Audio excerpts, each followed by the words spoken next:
find it funny that a year later, from my first read of The Dragon Republic, I still have so many feelings about the series, and like, R.F. Kuang played me like a goddamn fiddle, and I can't even be mad about it.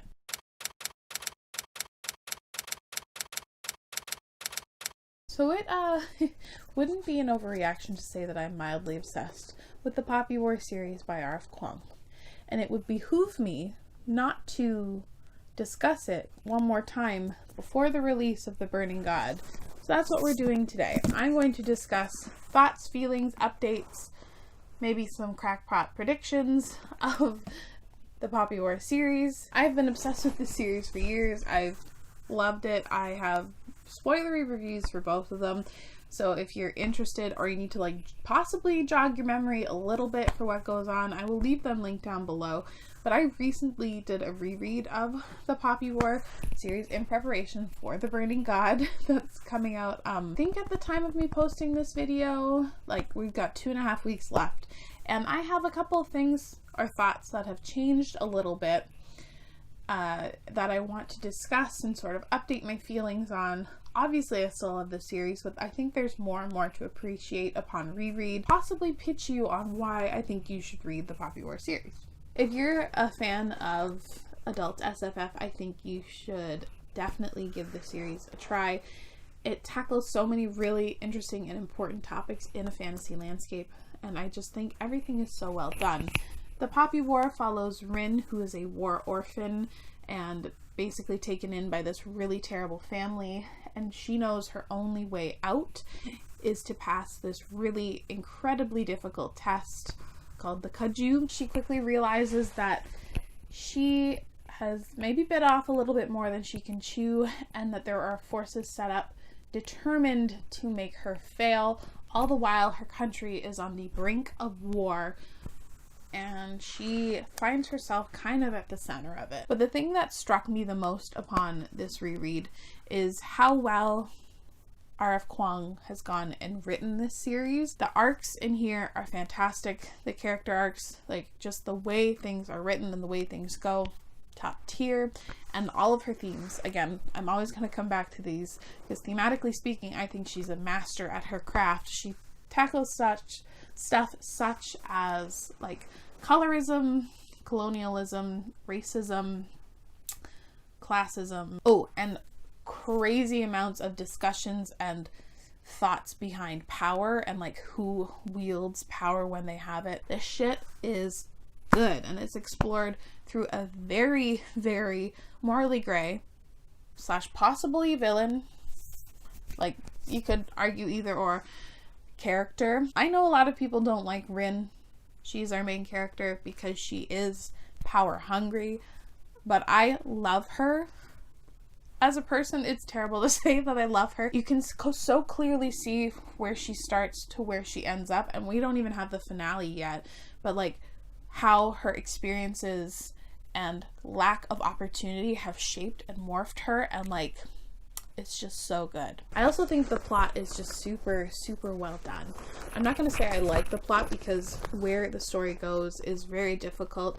There are a lot of trigger warnings in this series. I'm going to like beat a dead horse.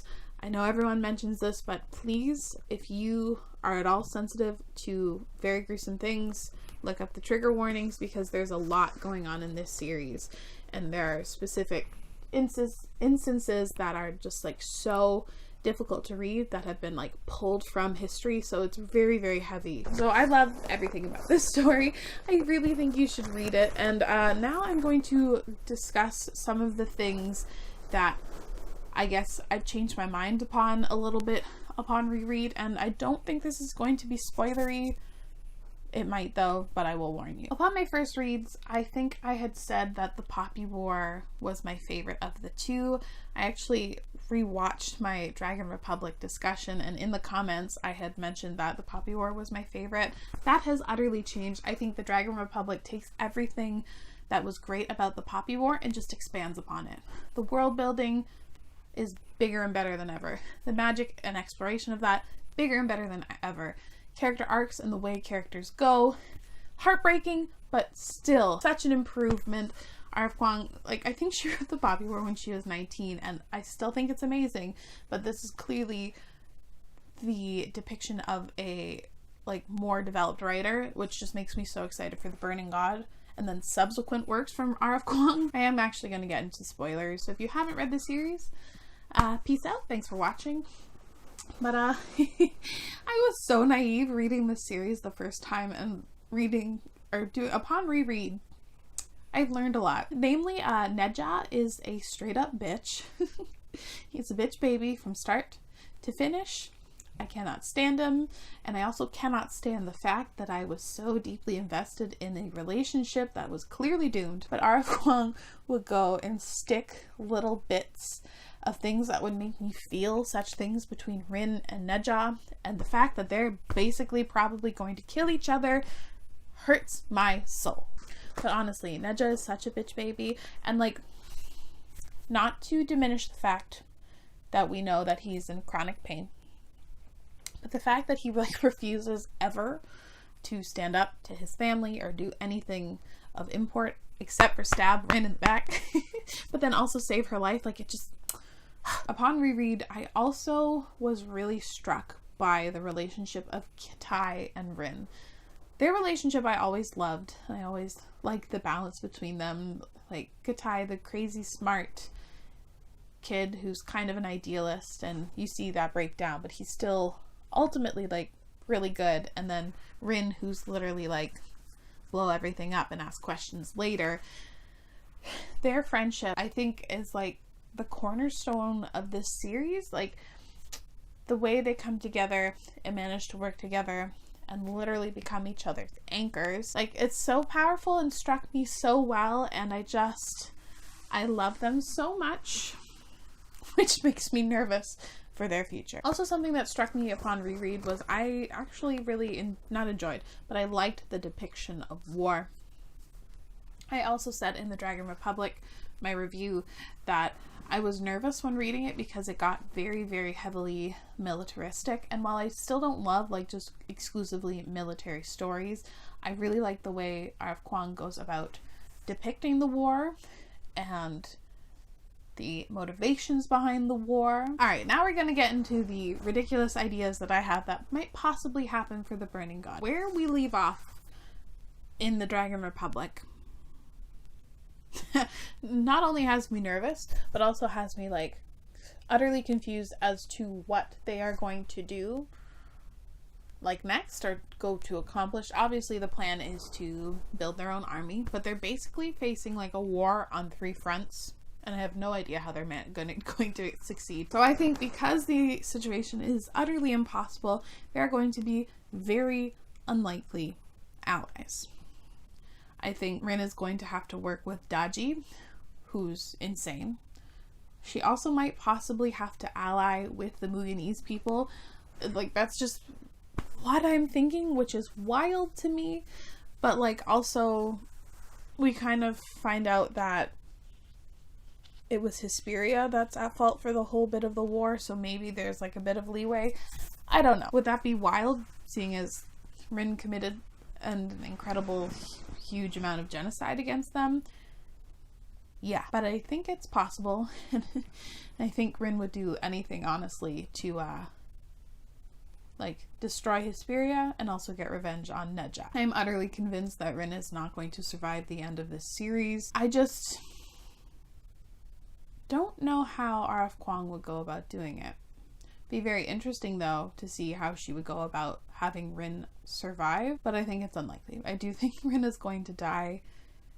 She's going to die, I think, doing what she has to get her revenge, get her vengeance. And I want little baby Kitai to survive. He would probably be one of the best ones to survive for like the setup for like the Nakaran people, if they do manage to survive. But I think The Burning God is going to be the most bleak and most depressing of all the books, which is saying something, but like, I think there's going to be like utter desolation and despair and destruction. So I think Kitai will have to pick up the pieces if he doesn't die with Rin. I think Kitai's people are going to have a big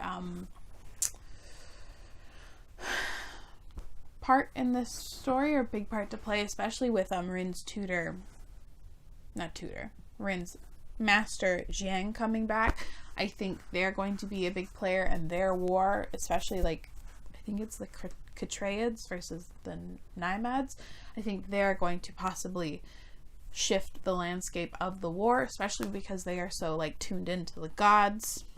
I'd also be interested to see if like a couple of remaining people in the psych come back, because Rin had a couple of people defect or leave very early on in the Dragon Republic, and it'd be very sad if like nobody from the psych comes back, but also the psych is dead. And this time around especially, I forgot to mention, I was so upset by Suni Baji and what's his name? And poor Ramsa. That was like really sad and heartbreaking, and like their deaths are directly Rin's fault, and I think that's going to like cut her up. I don't know what the Burning God is going to hold.